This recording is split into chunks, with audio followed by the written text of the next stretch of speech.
Hello കൂട്ടുകാരെ, twin flame ജേർണിയിൽ പല സ്റ്റേജുകളിലും feminine energy masculine എനർജിയിലേക്ക് flip ആവാറുണ്ട്. ഇത് എല്ലാ ഫെമിനൈൻ എനർജീസും ഗോ ത്രൂ ആവുന്ന ഒരു പ്രോസസ്സാണ്. അപ്പോൾ ഇങ്ങനെ ഫ്ലിപ്പായി എങ്ങനെ മനസ്സിലാക്കാമെന്ന് പറഞ്ഞു തരാം.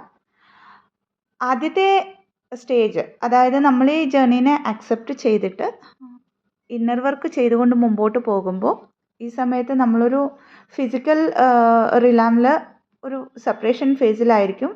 അതുപോലെ തന്നെ നമ്മൾ ഇന്നർ വർക്ക് ചെയ്യാൻ തുടങ്ങുമ്പോൾ നമ്മൾക്ക് ചുറ്റുമുള്ള കാർമിക്സിൽ നിന്നും നന്നായിട്ട് ട്രിഗർ കിട്ടാൻ തുടങ്ങും.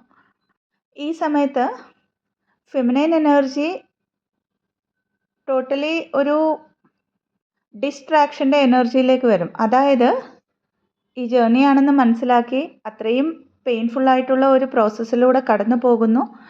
അറ്റ്ലീസ്റ്റ് പീസ് ഓഫ് മൈൻഡിന് വേണ്ടി ഇന്നർ വർക്ക് ചെയ്ത് തുടങ്ങുമ്പോൾ അത്രയും നാൾ നമ്മൾ ഇമ്പോർട്ടൻസ് കൊടുത്തിരിക്കുന്ന നമ്മളുടെ ചുറ്റുമുള്ളവർ നമ്മളെ ട്രിഗർ ചെയ്ത് തുടങ്ങുമ്പോൾ ഒരു സ്നേഹമെന്ന് പറഞ്ഞാൽ ഈക്വൽ ടു പെയിൻ എന്നുള്ള ഒരു സ്റ്റേറ്റ്മെൻറ്റിലേക്ക് വരും. അതായത് love is equal to pain.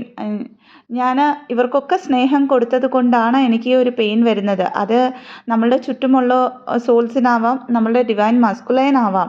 അതുകൊണ്ടാണല്ലോ ഞാൻ ഈ ഒരു ഫേസിലൂടെ ഗോ ത്രൂ ആവുന്നത് എന്ന് വിചാരിച്ചിട്ട്, എന്ന് മനസ്സിലാക്കിയിട്ട്, അല്ലെങ്കിൽ ആ ഒരു സ്റ്റേറ്റ്മെൻറ്റിലേക്ക് വന്നിട്ട് അവർ ഇമോഷൻസിനെ ഫീൽ ആവുന്നത് അങ്ങ് നിർത്തും. അതായത് ഫെമിനൈൻ എനർജിയുടെ കോർ ക്വാളിറ്റി എന്ന് പറഞ്ഞാൽ അവരുടെ ഇമോഷൻസ് തന്നെയാണ്.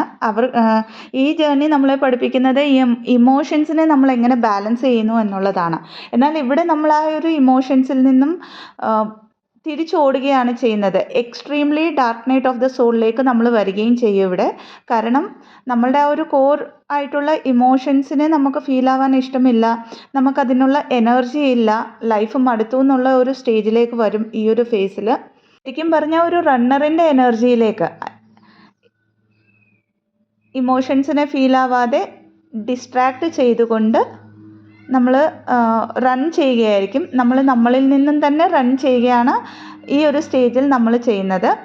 ആ സമയത്ത് നമ്മൾ പലപ്പോഴും ഇന്നർ വർക്ക് ചെയ്യാൻ തോന്നില്ല, ഒത്തിരി ഉറക്കം വരും, അല്ലെങ്കിൽ ഒട്ടും ഉറക്കമില്ലായ്മ, ഈ ഉറക്കത്തിൻ്റെ പാറ്റേൺസൊക്കെ മാറും. അതായത് ടോട്ടലി ഒരു ഡിപ്രഷൻ്റെ ഒരു സ്റ്റേറ്റിലേക്ക് വരികയും ഒരു തരത്തിലും ആർക്കും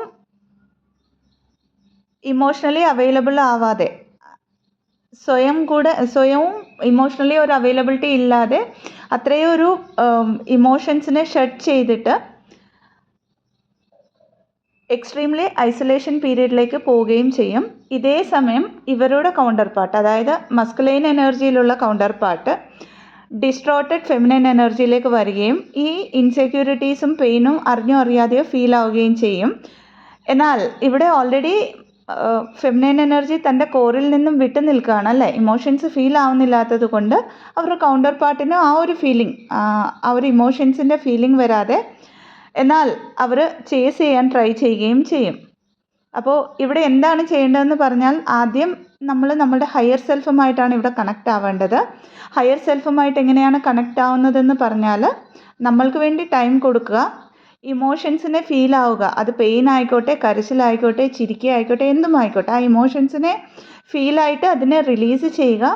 വരുന്ന പെയിന്, എക്സ്പെക്റ്റേഷൻ ഉണ്ടായിരുന്ന കാര്യങ്ങളിൽ എന്തൊക്കെ എക്സ്പെക്റ്റേഷൻസ് ആണ് ആരിൽ നിന്നുമൊക്കെ ഞാൻ വെച്ചിരുന്നത്, അതൊക്കെ ഫുൾഫിൽ ആവാത്തത് എന്തുകൊണ്ടാണെന്ന് മനസ്സിലാക്കുക. കാരണം നമുക്ക് അവിടെ ഒരു ഇമ്പോർട്ടൻസ് കൊടുക്കാത്തത് കൊണ്ടാണെന്ന് മനസ്സിലാക്കുക. അങ്ങനെ നമ്മൾക്ക് നമ്മൾ സമയം കൊടുത്തിട്ട് ആ ഒരു ഇമോഷൻസിനെ റിലീസ് ചെയ്യുക എന്നുള്ളതാണ്. അതല്ലാതെ ഹയർ സെൽഫിൻ്റെ ഗൈഡഡ് മെഡിറ്റേഷൻസ് യൂട്യൂബിൽ അവൈലബിൾ ആണ്, അതും ചെയ്യാവുന്നതാണ്. പിന്നെ ഇവിടെ write and burn technique use ചെയ്യാവുന്നതാണ്. അതായത് എന്തൊക്കെ കാര്യങ്ങൾ മനസ്സിൽ കിടപ്പുണ്ട് അതൊക്കെ എഴുതിയിട്ട് കത്തിച്ച് കളയുക. കത്തിക്കുമ്പോൾ അത് യൂണിവേഴ്സിന് ആ ഒരു നമ്മളുടെ പെയിനൊക്കെയും സമർപ്പിക്കുന്നതായിട്ട് വിഷ്വലൈസ് ചെയ്യുക. ഇനി അടുത്ത ഒരു സ്റ്റേജ് അല്ലെങ്കിൽ അടുത്ത ഒരു സിനാരിയോ പറഞ്ഞു തരാം. Feminine energy almost inner work നന്നായിട്ട് ചെയ്ത് കഴിഞ്ഞിട്ട് ഒരു ഫിനാൻഷ്യൽ അബൻഡൻസിലേക്ക് വരും. കാരണം ഈ ജേർണിയിൽ നമ്മൾ ശരിക്കും ചെയ്യുന്നത് യൂണിവേഴ്സൽ ഫ്രീക്വൻസിയുമായിട്ട് കണക്റ്റ് ആവുക, അല്ലെങ്കിൽ ആ ഒരു ഫ്രീക്വൻസിയിലേക്ക് വന്നിട്ട് നമ്മൾ എല്ലാത്തിനെയും അട്രാക്റ്റ് ചെയ്യുകയാണ്. നമ്മൾ ഒരിക്കലും ഒരു അസെൻഷൻ ജേർണിയിലേക്ക് വന്നു കഴിയുമ്പോൾ ഒരു കാര്യത്തെയും നമ്മൾ ചേസ് ചെയ്യാറില്ല, എല്ലാത്തിനെയും അട്രാക്റ്റ് ചെയ്യാറാണ് ഉള്ളത്. അത് ഓൾമോസ്റ്റ് ഹീലായി കഴിഞ്ഞുള്ള, അല്ലെങ്കിൽ ഒരു 50% എങ്കിലും ഹീലായി കഴിഞ്ഞിട്ടുള്ള കാര്യമാണ് പറയുന്നത് കേട്ടോ. നമ്മളൊരു മാനിഫെസ്റ്റേഴ്സൊക്കെ ആയി കഴിയുമ്പം നമുക്ക് നന്നായിട്ട് ഫിനാൻഷ്യൽ അബൻഡൻസ് വരും. അതായത് പലതരത്തിലുള്ള ഫൈനാൻഷ്യൽ ഓപ്പർച്യൂണിറ്റീസ്, പുതിയ ജോലി കാര്യങ്ങൾ, അല്ലെങ്കിൽ നമ്മളുടെ പാത്തിന്, നമ്മളുടെ പർപ്പസിന് ഹെൽപ്ഫുള്ളായിട്ടുള്ള കാര്യങ്ങൾ വരും. ഒരു പീസിൻ്റെ എനർജിയിൽ വരും നമ്മൾ. ഇവിടെ നമ്മൾ ഒരു ഫെമിനൈൻ എനർജിയിൽ ഇരിക്കാതെ ഈ ഒരു സ്റ്റേജിൽ പിന്നെയും മസ്കുലൈൻ എനർജിയിലേക്ക് പോകാറുണ്ട്. അതായത് കൂടുതൽ ലോജിക്കലായിട്ട് ആലോചിക്കുക, ഏർണിങ്ങിൻ്റെ മേളിൽ കൂടുതലായിട്ട് ഫോക്കസ് ചെയ്യുക. അപ്പോൾ സ്പിരിച്വൽ പ്രാക്ടീസുകളിൽ പ്രയോറിറ്റി കൊടുക്കാതെ, നമ്മളുടെ ഇമോഷണൽ സൈഡിന് പ്രയോറിറ്റി കൊടുക്കാതെ പ്രാക്ടിക്കൽ സൈഡിന് നമ്മൾ കൂടുതലായിട്ട് പ്രയോറിറ്റി കൊടുക്കാറുണ്ട്. പിന്നെയും ഈ ജേർണി എന്താണ് നമ്മളെ പഠിപ്പിക്കുന്നത്? നമ്മളുടെ ഇമോഷണൽ സൈഡ് ആൻഡ് പ്രാക്ടിക്കൽ സൈഡിനെ ഈക്വലായിട്ട് ബാലൻസ് ചെയ്തുകൊണ്ട് പോവുക എന്നുള്ളതാണ്. അതായത് സ്പിരിച്വൽ സൈഡ് അല്ലെങ്കിൽ സ്പിരിച്വൽ പ്രാക്ടീസുകളും മെറ്റീരിയലിസ്റ്റിക് ലൈഫിനെയും ഈക്വലായിട്ട് ബാലൻസ് ചെയ്ത് കൊണ്ടുപോവുക. എഗെയിൻ ഇവിടെ നമ്മൾ എന്ത് ചെയ്യും? മെറ്റീരിയലിസ്റ്റിക് തിങ്സിന് കൂടുതൽ പ്രാധാന്യം കൊടുത്തിട്ട് നമ്മളുടെ സ്പിരിച്വൽ സൈഡിന് കുറച്ച് പ്രാധാന്യം കൊടുക്കുമ്പം ഇവിടെ masculine energy, practicality, logical thinking pattern ഇതെല്ലാം വന്നിട്ട് നമ്മൾ പിന്നെയും മസ്കുലൈൻ എനർജിയിലേക്ക് ഫ്ലിപ്പ് ആവാറാണ് പതിവ്. അപ്പോൾ ഇവിടെ അറിഞ്ഞോ അറിയാതെ ഒരു സ്പിരിച്വൽ ഈഗോ വരാറുണ്ട്. ഈ ഒരു സമയത്ത് നമ്മൾ പലപ്പോഴും നമ്മളുടെ മസ്കുലൈൻ എനർജിയായിട്ട് ഡിറ്റാച്ച് ആവും. കാരണം നമുക്കിനി അവർ വേണ്ട എന്നുള്ള ഒരു തിങ്കിങ് പാറ്റേണിലേക്ക് വരും. ഞാൻ സെറ്റിൽഡ് ആണ്, എനിക്ക് പീസ് ഉണ്ട്, എനിക്ക് അതായത് ഈ മസ്കുലൈൻ എനർജി തരുന്ന പെയിനിനെ എനിക്ക് എടുക്കാൻ പറ്റില്ല, ആ ഒരു കോൺസെപ്റ്റ്, ആ ഒരു തിങ്കിങ് പാറ്റേണിലേക്ക് വന്നിട്ട് ഇവിടെ പിന്നെയും നമ്മൾ റണ്ണർ ആവുകയും ഓട്ടോമാറ്റിക്കലി നമ്മളുടെ കൗണ്ടർ പാർട്ട് ചേസർ ആവുകയും ചെയ്യും. അപ്പോൾ ഇവിടെ നമ്മൾ ഈ ഒരു എനർജീനെ ബാലൻസ് ചെയ്തില്ലെങ്കിൽ പിന്നെയും നമ്മൾക്ക് പെയിനാണ് കിട്ടാൻ പോകുന്നത്. കാരണം നമ്മൾ അക്സെപ്റ്റ് ചെയ്താലും ഇല്ലെങ്കിലും ഇന്നത്തെ നമ്മൾക്കുള്ള ഇത്രയും സ്പിരിച്വൽ വിസ്ഡത്തിൻ്റെയും അല്ലെങ്കിൽ നമ്മളുടെ ഒരു ഗ്രോത്തിൻ്റെയും മെയിൻ റീസൺ നമ്മളുടെ മസ്കുലൈൻ എനർജിയാണ്. അവർ തരുന്ന ട്രിഗേഴ്സ്, അവരാണ് നമ്മളുടെ അൾട്ടിമേറ്റ് ഗുരു അല്ലേ. അപ്പോൾ അവർ തരുന്ന ഒരു ട്രിഗേഴ്സിലൂടെയാണ് നമ്മളുടെ ആ ഒരു കുക്കൂൺ വിട്ടിട്ട് ബട്ടർഫ്ലൈയിൽ ആവാനുള്ള അല്ലെങ്കിൽ ബട്ടർഫ്ലൈ ആവുന്നത്. അപ്പോൾ ഈ ഒരു ജേർണി തന്നിരിക്കുന്നത് കമ്പൈൻഡ് ആയിട്ടുള്ളൊരു പേർപ്പസിനാണ്, അല്ലാതെ നമ്മൾ ഇൻഡിവിജ്വലായിട്ട് നിന്നിട്ട് ആ പെയിനിനെ ഫേസ് ചെയ്യാതെ തിരിഞ്ഞോടാനല്ല. അവിടെയും ഡിവൈൻ ഇൻ്റർവെൻഷൻ ഉണ്ടാകും. സോ ഇവിടെയും നമ്മൾ നമ്മളുടെ ഫീലിങ്സിനെ കൂടുതൽ ഇമ്പോർട്ടൻസ് കൊടുക്കുക, നമ്മൾക്ക് കൂടുതലായിട്ട് ഇമ്പോർട്ടൻസ് കൊടുക്കുക.